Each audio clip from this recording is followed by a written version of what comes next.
Now that I've finally talked about the original generations after all these years and that's completely out of the way, it's on to the new shiny thing, Shadow Generations, and oh boy, a sequel to the infamous Shadow the Hedgehog was not on my 2024 bingo card at all, and I for one cannot wait to talk about this in depth. By the way, I will be spoiling the entire story, what little there is, so you've been warned. Shadow Generations is set concurrent to Sonic Generations, which I actually didn't expect. I was sure that this would be closer on the timeline to Frontiers or something, and that there'd be another anomaly to give an excuse to revisit older games. And granted, Shadow's reason for going into white space is completely different. The Time Eater still sends everything and everybody into white space, but in this game, the alien Black Doom, Shadow's co-creator, returns from death and plans to recreate his army to take over the world, and Shadow has to stop him. At the same time, since white space exists outside of the timeline, Maria and Gerald Robotnik are alive again, leading to a nice little reunion that ends up being temporary, since once Shadow stops Black Doom,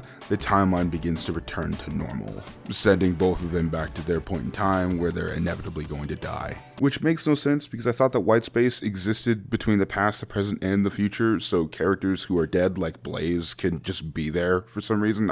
Was Blaze in Sonic Generations? I don't fucking know. Shadow tries to figure out some way to keep both Maria and Gerald alive, but it's no use as they all say their goodbyes, as Shadow allows them to return back to their original point in time. Shadow then runs off into the sunset crying as he and Rouge go to assist with the final battle between the Sonics and the Time Eater. The end. It's an okay story. It's better than the first generations and honestly all of the most recent installments. But with only a 4-ish hour runtime, there can't be that much focus devoted to the narrative. There are still standout moments. I like all the scenes between Maria and Shadow. Her monologue was so good. I like that Sonic and Shadow briefly cross over, giving a canonical explanation for the boss fight in Generations, and overall, I gotta say, man, that the cinematics have seen such a major step up in quality in this game. The Sonic team is finally back to having legitimate cinematography and well done animation, instead of the frankly bland cutscenes we've gotten for the past decade or so. Hell, the entire story feels like a return to form in the best way. For the past 15-ish years post 06, it feels like these parts of the Sonic canon have been completely ignored, Shadow included. And this game works as a celebration and almost an apology for doing so. Despite my complaints, because I will have complaints, I can go on record that, at least from my perspective, it does not feel that Shadow Generations was rushed at all, and thank God. Not to keep ragging on Sonic Team like a dead horse, but as a self-identifying Sonic fan, half of this franchise's installments have been mired with behind-the-scenes issues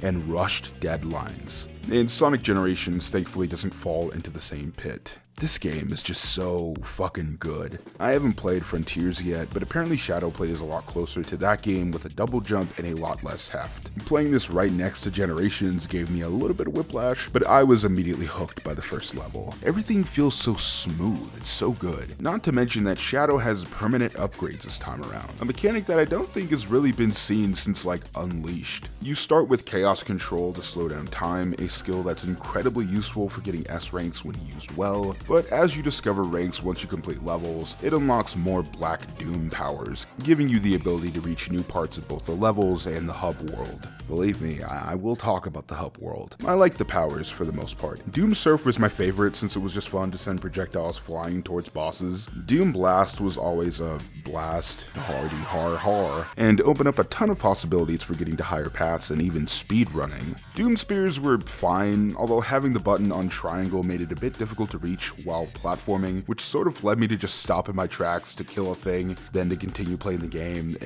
It's not a huge issue overall. However, my least favorite powers are both Morph and Wings. Yeah, wasn't a fan of Paul McCartney's cover of All Hail Shadow. Morph mostly just lets you play Splatoon for a little bit as you swim through seas of goop. That's fine, it's kind of fun. My hangups are mostly with the jumping, which feels a little bit too heavy, and the swinging abilities, since it didn't work right 100% of the time. And I just sort of resorted to spamming X whenever swinging, and that did the job fine enough. It's the wings that are more finicky than they should be. They look cool, but flying feels oddly slow. It's weird that you have to press square again once you get through boost rings, lest you lose altitude, and you do not want to do that, especially in Radical Highway, the level where you get the wings. Thankfully, even when the powers were not the best part of the game, the levels themselves are pretty fucking amazing. The opening with Space Colony has to be one of the strongest openings any 3D Sonic game. Call it recency bias, but it's up there with City Escape, man. There's only 12 levels this time around, still split into the 2 acts, one for 3D, one for 2D, and none of them are bad, per se. I'll explain in a bit. I appreciate that all of Shadow's appearances were taken into account when drawing inspiration for the stages. Rail Canyon adapts the absolute worst level from Sonic Heroes into something that's a lot more enjoyable while still maintaining the hectic speed. Although when I think of Heroes, I usually think of Grand Metropolis, so it's a shame that that was omitted. Seeing Sunset Heights from Forces recreated in Shadow Generations is night and day. I think Forces is alright, but I did not like Episode Shadow the first time I played it. And seeing the stages in Shadow Generations makes me want to see Forces made with this same amount of polish and passion. It's good to see how much growth can happen in 7 years. Same goes for Kingdom Valley from Sonic 06. I just want to see people mod the Sonic Generations levels into this game, man, that'd be so good. Although there is one big missing chunk here, mainly any levels from Shadow the Hedgehog. Yeah, this is a sequel to Shadow's solo game, yet there's no actual levels based on it. It's especially odd since Sonic Frontiers gets some time in the sun, and yet Shadow wasn't in that fucking game. The closest you're gonna get is Shadow getting on his motorcycle in the collection menu. Damn. The only level I wasn't a fan of was Radical Highway, and this is where I'd like to reiterate that I like Shadow Generations. However, some parts, specifically Radical Highway, feel a little bit over-designed at points, with too many bottomless pits and sections that require pinpoint precision. I'm sure part of it is just me struggling, but even after replaying the entire game, once I get here, it feels like the game just sort of stumbles over itself. Personally, it's as bad as Planet Wisp. But hey, that's just a me thing. I may not have played many of the games that Shadow's been in. I've never really been able to get through Sonic Adventure 2 because the PC port is absolute ass, and Sonic Heroes is a bit of its own can of worms. However, Generations makes me want to experience those older titles firsthand, and had the game been a little bit longer with a few additional levels based on some of the more out there stuff like maybe Sonic the Black Knight or Sonic Battle, I legitimately think that this would have been the best 3D Sonic game hands down. But what we get is pretty good already. Thankfully, the boss fights are a major improvement across the board. Unlike any Sonic game, each and every one of them was great. Granted, there's only 4 this time around, 5 if you count Black Doom's second phase, but still. None of them felt annoying, and I actually felt compelled to try them again for a better score. I never do that. The Mephiles boss fight didn't hit as hard for me since thankfully all of my experience with Sonic 06 has been secondhand through very old YouTube reviews, but it was still baller ass and ended up being my second favorite boss to Metal Overlord from Heroes. That design is just so fucking cool, man. And I can use the Seraph to just zip back and forth, it's so fun. But the final fight with Black Doom was a major upgrade from Time Eater, requiring you to use all of your powers, save for Doom Blast.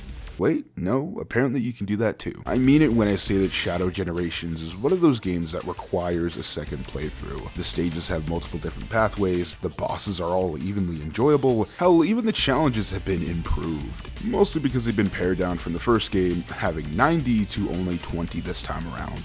All of which here are more in line with what you'd want from a Sonic game, mainly getting through a stage under a certain time frame with some sort of obstacle, like relying on chaos control, or defeating a large amount of artificial chaos or something. Yeah, thankfully there's no shitty fucking treasure hunt challenges. I forgot to mention that one in my Sonic Generations video. I fucking hate that challenge. Yeah man, I even enjoyed the challenges, the things that are literally meant to pad out the runtime. The only thing that was truly disappointing to me was the hub world.